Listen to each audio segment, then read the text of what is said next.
Hello, Citizens fans. Today we have a special video for those of you who are passionate about Manchester City. We'll discuss the latest developments surrounding the club, from on-field performances to anticipated moves in the January transfer window.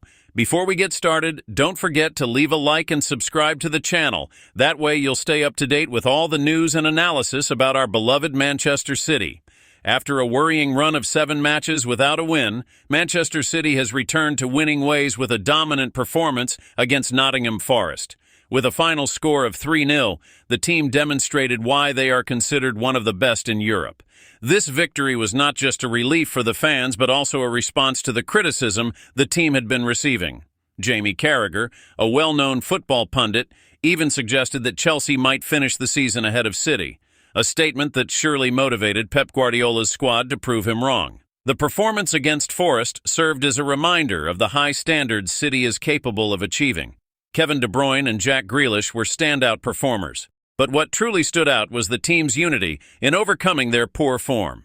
Erling Haaland encouraged his teammates to use this victory as a turning point, while De Bruyne emphasized the importance of maintaining momentum in their next match against Crystal Palace. Jack Grealish was one of the stars of the victory over Forest. Playing in a more central midfield role, he displayed a versatility that surprised many fans and critics. Kevin De Bruyne praised his ability to carry the ball and control the game's tempo, while Pep Guardiola explained that this was part of a tactical experiment. The match statistics underlined Grealish's impact. He was instrumental in building attacks and maintaining possession, which is vital for City's style of play. Despite recent criticism, Grealish responded with a performance that earned him praise from Guardiola. He was excellent, especially in midfield. If he continues playing like this, he can be decisive with passes, goals, and assists. He gives us control and rhythm in midfield. Guardiola also hinted that Grealish has the attributes to play as a defensive midfielder, which may become necessary given the injuries to Rodri and Mateo Kovacic. Grealish's versatility will be crucial for City's upcoming challenges. Not everything is positive, though. City's defensive line has taken a hit with injuries to Nathan Ake and Manuel Akanji, who joined John Stones on the list of unavailable players. With Ruben Dias as the only fully fit first-choice center-back, Guardiola will need to be creative in assembling the defense for the next matches. Josko Gvardiol may be shifted to left-back, while Kyle Walker or Rico Lewis could take on the right-back role. Youngster Simpson Pai from the academy might be a surprise inclusion, pairing with Ruben Dias. Despite these limitations, City will aim to maintain defensive consistency as they face Crystal Palace and other opponents in the coming weeks. With the season full of challenges, Manchester City is expected to be active in the January transfer window. Strengthening the midfield appears to be a priority, particularly given Rodri's prolonged absence. One name mentioned is Martin Zubimendi from Real Sociedad, reportedly recommended by Rodri himself. However, given the complexities of such a deal, City may look at alternatives. Nicolo Fagioli from Juventus is an interesting short-term option. According to transfer expert Graham Bailey, a temporary loan deal could be a viable solution. He's a talented player but has fallen out of favor at Juventus. City have been monitoring him for a while and could consider him as a short-term fix for January. Other names, such as Douglas Luiz, are also on the radar, but Zubimendi remains the long-term preference. Another young player linked to City is Adam Wharton, seen as a potential successor to Rodri. However, a January move seems unlikely.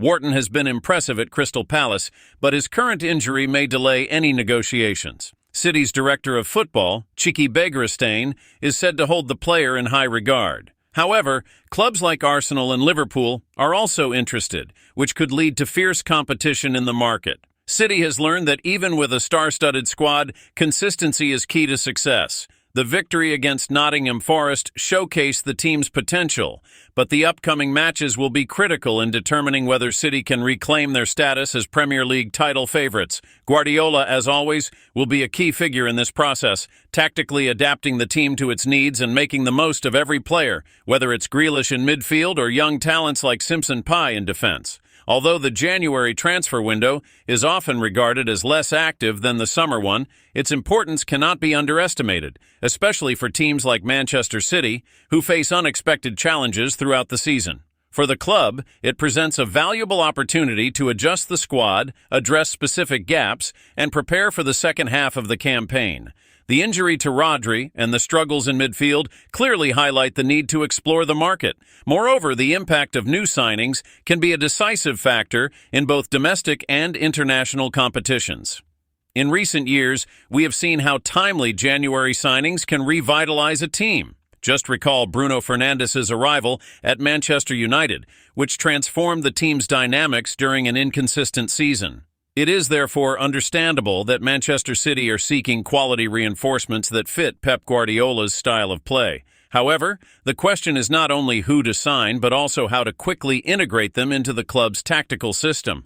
Guardiola is known for demanding precision and a thorough understanding of his strategies, which can be a challenge for players arriving mid-season. Even so, there are promising options on the radar.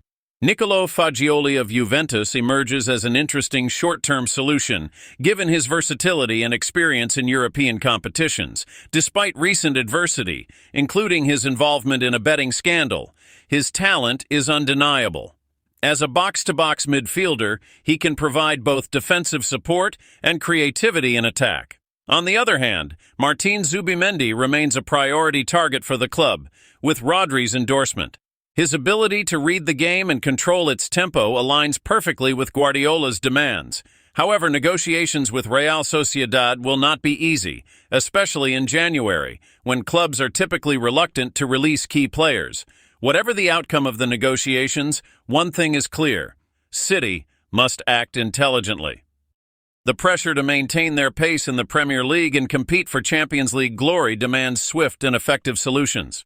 Another point of interest in the current Manchester City squad is the tactical role of Jack Grealish. Originally signed as an attacking winger, his recent performance in midfield has caught attention and could signal a new phase in his career. The display against Nottingham Forest was a clear example of how Grealish can contribute beyond his traditional position. Operating as an attacking midfielder on the left, he showed his ability to carry the ball, create spaces, and dictate the game's rhythm. These qualities are essential to Guardiola's possession-based style. It's not the first time Pep has repurposed players to suit his tactical needs. Philipp Lahm was repositioned as a defensive midfielder at Bayern Munich, while Zinchenko was molded into a left-back at City. Grealish appears to be the next to benefit from this approach. With Rodri and Mateo Kovacic sidelined due to injuries, Grealish could become a key player in midfield. His versatility and composure under pressure make him a reliable option, particularly in high-intensity matches. However, this transition will not come without challenges.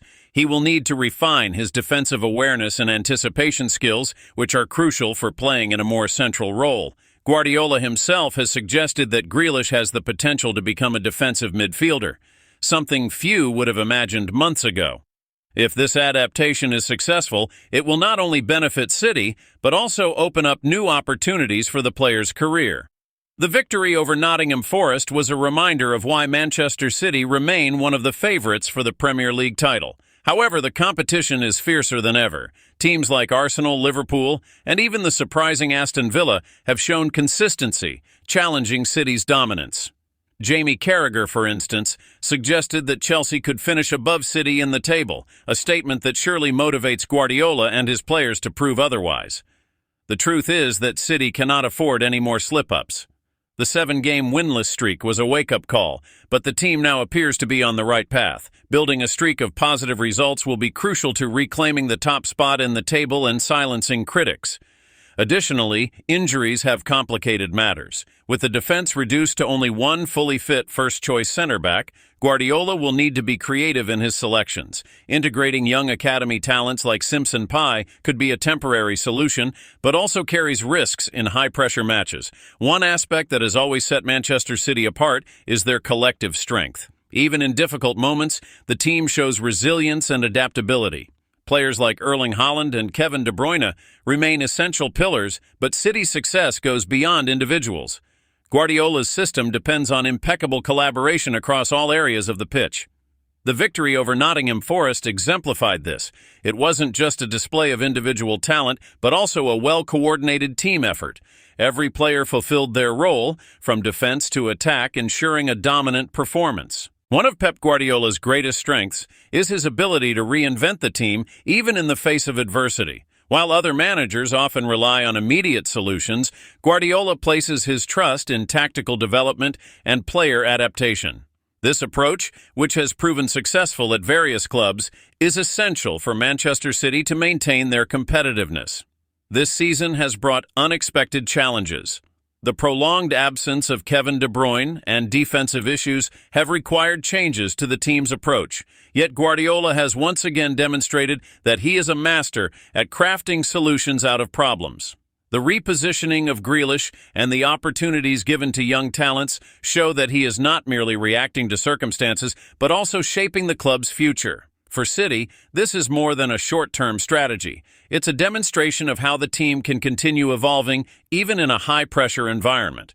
We cannot overlook the impact the fans have on the team. The atmosphere at the Etihad Stadium is a crucial factor in decisive matches, and the supporters have played a vital role in motivating the players during this unstable phase. It's undeniable that the connection between the team and its fans is special. From the days when City fought to stay in the Premier League to their current dominance, the supporters have stood by the club. And now, more than ever, their passion is needed. The victory against Nottingham Forest was just the beginning of a recovery that could take City back to the top.